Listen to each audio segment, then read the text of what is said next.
Di mana sebagian orang yang menghakimi tasawuf secara mutlak, ya, sesat secara mutlak, menyimpang secara mutlak itu, mereka melakukan satu tadris dengan membawakan ucapan Imam Syafi'i rahimahullah ta'ala. Dan ini metode lama, ya, lagu lama. Mereka berusaha untuk menyalahkan sesuatu dengan memakai tameng ulama yang kira-kira bisa mereka gunakan.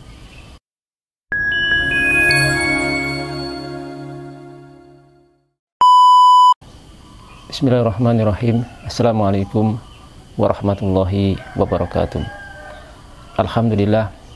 Alhamdulillahirabbil alamin, wassalatu wassalamu ala asyrafil anbiya'i wal mursalin sayyidina Muhammadin wa ala alihi wa sahbihi wa man tabi'ahum bi ihsan ila yaumiddin, tsumma amma ba'd.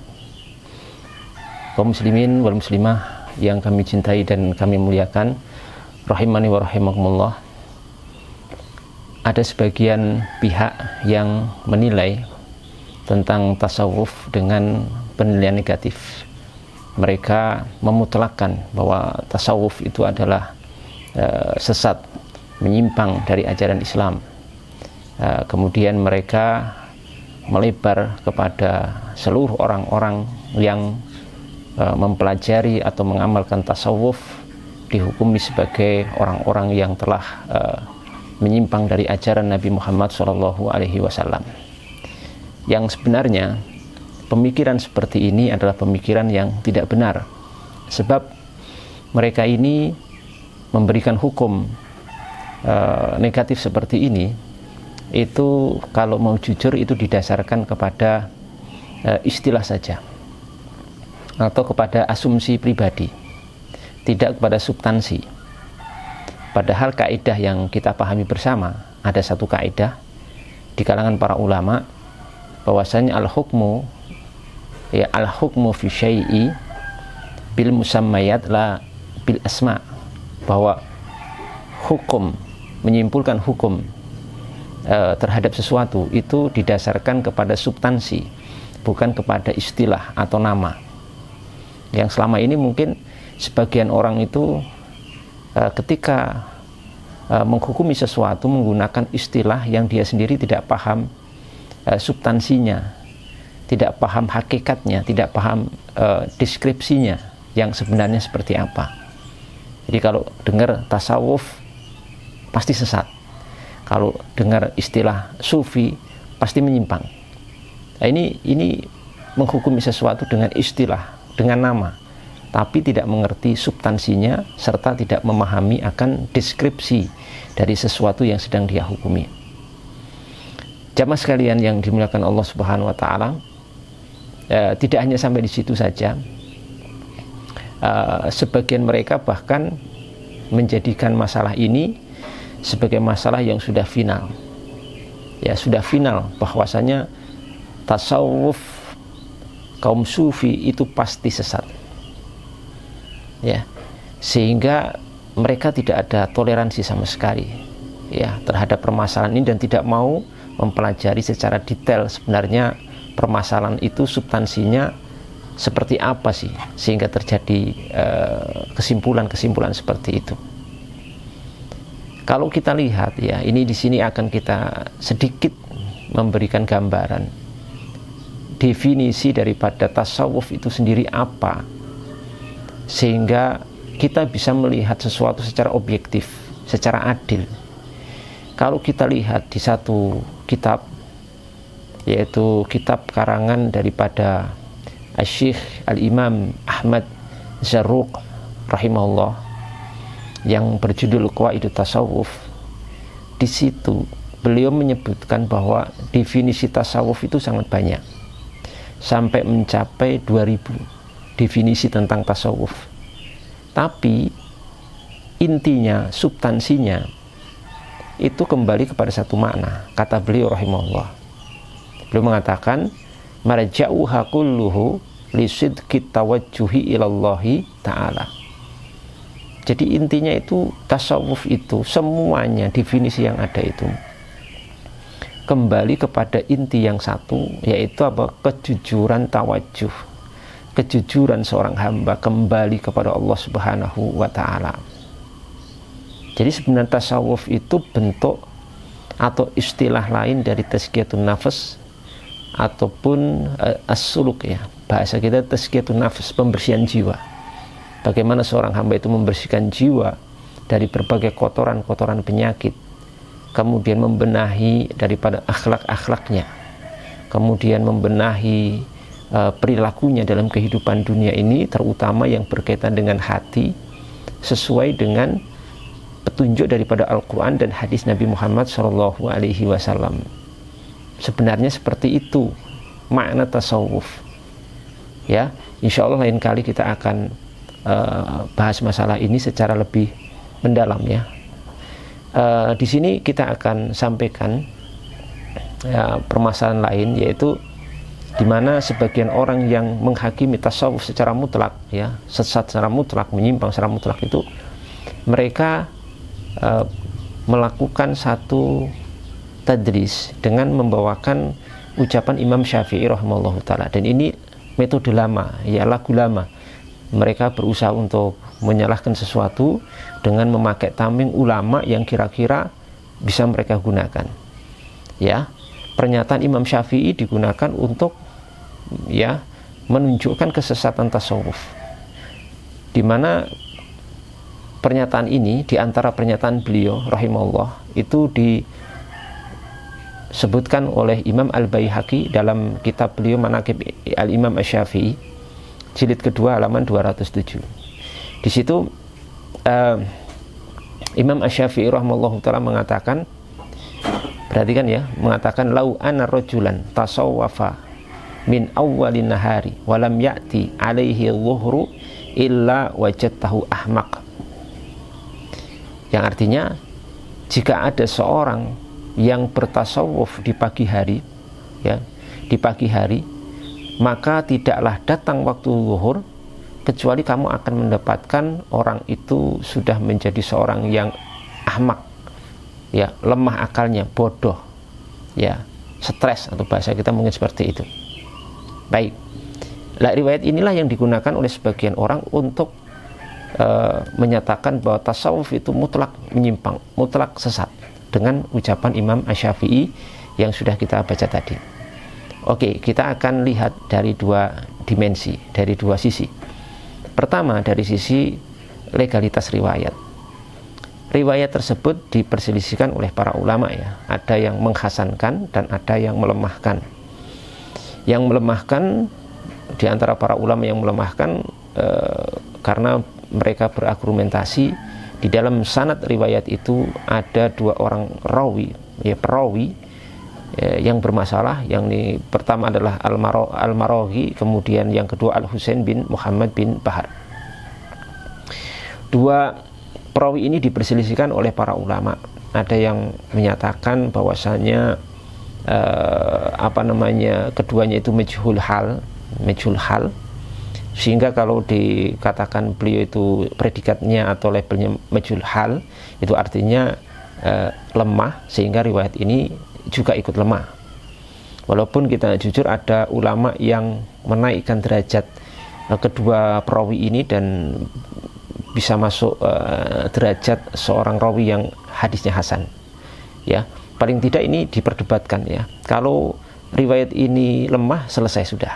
Tapi kalau riwayat ini dianggaplah, kita anggap hasan, sudahlah, sekarang kita anggap riwayat ini bisa diterima hasan gitu, derajatnya hasanah, maka kita kembali ke berikutnya ya, kita lihat dari sisi yang lain, yaitu dari makna dan pemahaman terhadap ucapan Imam Asy-Syafi'i yang sudah kita lampirkan tadi.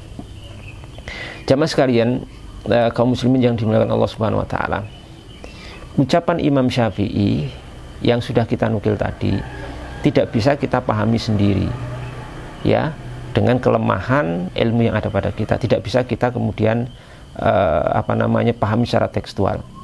Kita kembalikan pada para ulama yang kredibel untuk memahami ucapan Imam Syafi'i. Ternyata ucapan Imam Syafi'i yang sudah kita lampirkan tadi tidaklah menunjukkan beliau mengharamkan dan menyesatkan tasawuf secara mutlak, tapi beliau menginginkan bentuk tasawuf atau orang-orang yang bertasawuf dengan bentuk-bentuk tertentu, sifat-sifat tertentu yang tercela, yang itu kemudian beliau katakan dengan ucapannya tadi. Dijelaskan oleh Imam Al-Baihaqi rahimahullahu ta'ala, masih dalam Manaqib Al-Imam Asy-Syafi'i jilid 2 halaman 208. Imam Al-Baihaqi rahimahullahu ta'ala mengatakan, wa innama arada bihi man dakhala fi sufiyyah waqtafa bil ismi anil ma'na wa bir rasmi anil haqiqah wa qa'ada anil kasbi wa alqa mu'natahu 'alal muslimin wa lam yubali bihim wa lam yar'a huquqahum wa lam yashtagil bi ilmin wala ibadah. Perhatikan, yang artinya Imam Syafi'i mengucapkan kalimat itu menghendaki, ya, dan ditujukan untuk siapa? Untuk seseorang yang masuk kepada tasawuf itu, namun dia mencukupkan diri dengan sebutan daripada kandungannya, bangga dengan nama saja, bil ismi waqtafa bil ismi anil makna, ya, mencukupkan diri dengan nama tanpa mengamalkan kandungan hakikat tasawuf itu sendiri, yang tadi hakikatnya sudah kita sebutkan, ya. Intinya tasawuf itu membersihkan jiwa dari berbagai kotoran hati, ya, kemudian menyelaraskan tingkah laku, perbuatan, amaliyah dengan Al-Quran dan hadis Nabi Muhammad SAW, dan kejujuran niat kepada Allah Subhanahu wa Ta'ala itu tidak diamalkan. Jadi sekedar bangga dengan nama tanpa mengamalkan hakikatnya, ya.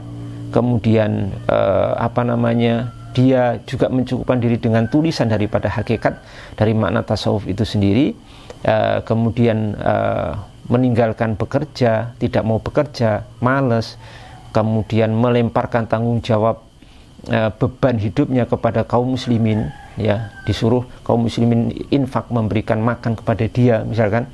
Dia tidak peduli dengan kaum muslimin dan tidak menjaga akhlak atau tidak menjaga hak-hak kaum muslimin, dan dia juga tidak menyibukkan diri dengan ilmu dan ibadah. Lah, inilah bentuk-bentuk sifat-sifat tasawuf yang diingkari oleh Imam Syafi'i dalam ucapan yang sudah kita sebutkan tadi. Jadi maksudnya seperti itu. Jadi intinya itu ya, seorang sufi, seorang yang bertasawuf tapi hanya nama tok dan tidak menunaikan kandungan makna sejati, makna hakiki dari tasawuf itu yang diingkari oleh Imam Asy-Syafi'i dalam ucapan yang sudah disebutkan di muka, ya. Ini bisa dicek, ya, penjelasan daripada Imam Al-Baihaqi dari dari referensi yang sudah kita sebutkan tadi. Jadi tidak benar Imam Syafi'i menyampaikan, berpendapat bahwa tasawuf itu mutlak haram atau mutlak sesat. Dalam satu kesempatan Imam Asy-Syafi'i rahimahullahu ta'ala, beliau ini memuji seorang tokoh tasawuf, ya, seorang tokoh tasawuf namanya Musa Ar-Razi. Beliau ini ahli qiraat Al-Quran Karim, ya, yang beliau ini punya kunya Abu Imran As-Sufi. Dipuji oleh beliau, ya, bahwasanya beliau mengatakan tidak datang kepada kami dari arah timur yang lebih pandai tentang Al-Quran dari orang ini. Dari siapa? Musa Ar-Razi, Abu Imran As-Sufi. Kalau seandainya tasawuf, sekedar tasawufnya itu sesat, ya, tidak mungkin, ya, 100% tidak mungkin Imam Syafi'i akan memuji salah satu tokohnya yang ahli qiraat. Kemudian di kesempatan lain Imam Syafi'i, ada syair dari Imam Syafi'i, yang syair itu isinya menyuruh para penuntut ilmu untuk menjadi seorang faqih sekaligus seorang sufi. Beliau mengatakan begini, faqihan wa sufiyan fakun laisa wahida fa inni wa haqqullahi iyyaka ansah. Artinya apa? Jadilah kamu seorang ahli fikih sekaligus seorang sufi bertasawuf. Dan jangan jadi salah satunya. Jangan hanya jadi seorang faqih tapi tidak bertasawuf, dan jangan jadi orang bertasawuf tanpa punya fikih. Ya. Dan sesungguhnya aku demi Allah ini benar-benar memberikan nasihat kepadamu. Nasihat Imam Syafi'i loh ini. Kalau kemudian Imam Syafi'i memutlakkan kesesatan tasawuf, nggak mungkin. Beliau menjadikan kemudian memerintahkan, menasihatkan para thalabatul ilmi, para penuntut ilmu untuk menjadi seorang yang faqih tapi juga bertasawuf. Untuk apa? Karena tasawuf itu satu sarana untuk mengerim jiwa, mengerim nafsu ya. Fikih itu kalau tidak dibarengi tasawuf bahaya, karena banyak pendapat-pendapat yang mungkin kita dapatkan, kita anggap nyeleneh dalam ilmu fikih, yang tidak, kalau seorang tidak punya warok dan takut pada Allah Subhanahu wa taala, mungkin akan mencari pendapat-pendapat itu. Lah, itu fungsinya tasawuf untuk mengerim itu. Karena kedekatan seorang hamba kepada Allah Subhanahu wa taala, ketakwaannya, kewaroannya, dan seterusnya sebagaimana sudah kita jelaskan.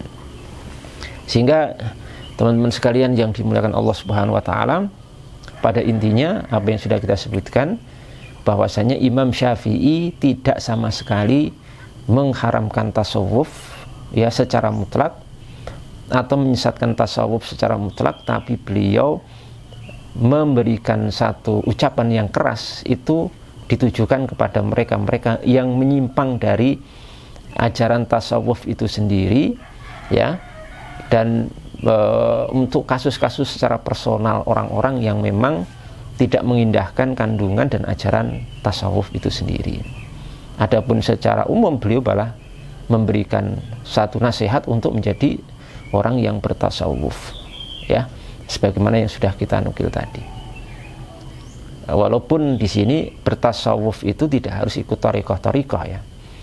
Kami pribadi tidak ikut thariqah apapun, tapi sekedar bertasawuf dalam makna tazkiyatun nafs, membersihkan jiwa, berusaha untuk membersihkan jiwa.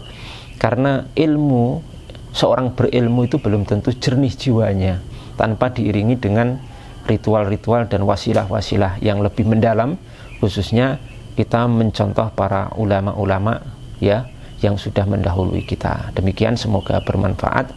Assalamualaikum warahmatullahi wabarakatuh.